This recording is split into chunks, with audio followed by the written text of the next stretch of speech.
കേരളത്തിലെ അക്ഷയ സംരംഭകർ അതിജീവന സമരത്തിലേക്ക്. തിരുവനന്തപുരം IT മിഷൻ ഓഫീസിലേക്ക് നടന്ന മാർച്ചിലും ധർണയിലും നൂറുകണക്കിന് അക്ഷയ സംരംഭകരും ജീവനക്കാരും പങ്കെടുത്തു. അക്ഷയ സംരംഭകരുടെ വിവിധ ആവശ്യങ്ങൾ ഉന്നയിച്ചായിരുന്നു മാർച്ചും ധർണയും സംഘടിപ്പിച്ചത്. കേരളത്തിലെ അക്ഷയ സംരംഭകർ അതിജീവന സമരത്തിലേക്ക്. തിരുവനന്തപുരത്തെ IT മിഷൻ ഓഫീസിലേക്ക് മാർച്ചും ധർണയും നടത്തി. 2 പതിറ്റാണ്ട് മുമ്പ് സാധാരണക്കാർക്ക് കമ്പ്യൂട്ടർ സാക്ഷരത നൽകാൻ ആരംഭിച്ചതാണ് അക്ഷയ പ്രോജക്റ്റ്.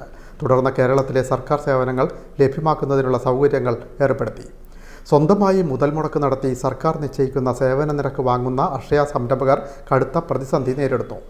10 വർഷമായുള്ള സേവന നിരക്ക് കാലോചിതമായി വർദ്ധിപ്പിക്കുക, അക്ഷയയ്ക്ക് നിയമപരിരക്ഷ ലഭ്യമാക്കുക, കേരളത്തിൽ അക്ഷയയ്ക്ക് ബദലായി പ്രവർത്തിക്കുന്ന വ്യാജ സേവന കേന്ദ്രങ്ങളെ നിയന്ത്രിക്കുക, അക്ഷയ പ്രോജക്റ്റിൻ്റെ സംസ്ഥാന ജില്ലാ ഓഫീസുകളുടെ കെടുകാര്യസ്ഥത അവസാനിപ്പിക്കുക തുടങ്ങിയ 12ഓളം ആവശ്യങ്ങൾ ഉന്നയിച്ച് forum of Akshaya entrepreneurs FACE എന്ന സംഘടനയുടെ നേതൃത്വത്തിലാണ് തിരുവനന്തപുരത്തെ IT മിഷൻ ഓഫീസിന് മുന്നിൽ സമരം നടത്തിയത്.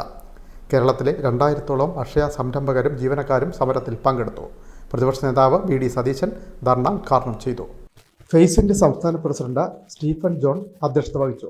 സംസ്ഥാന സെക്രട്ടറി AP സദാനന്ദൻ മാസ്റ്റർ സ്വാഗതം പറഞ്ഞു.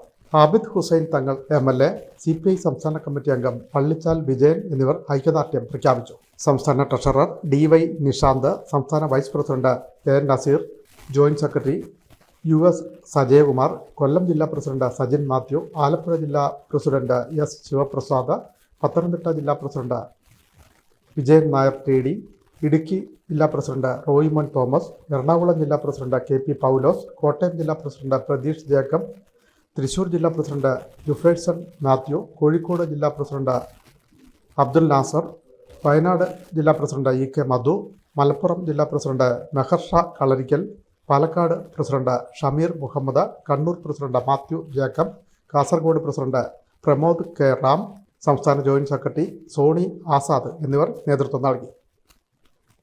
വിൻമീഡിയ, ആലപ്പുഴ.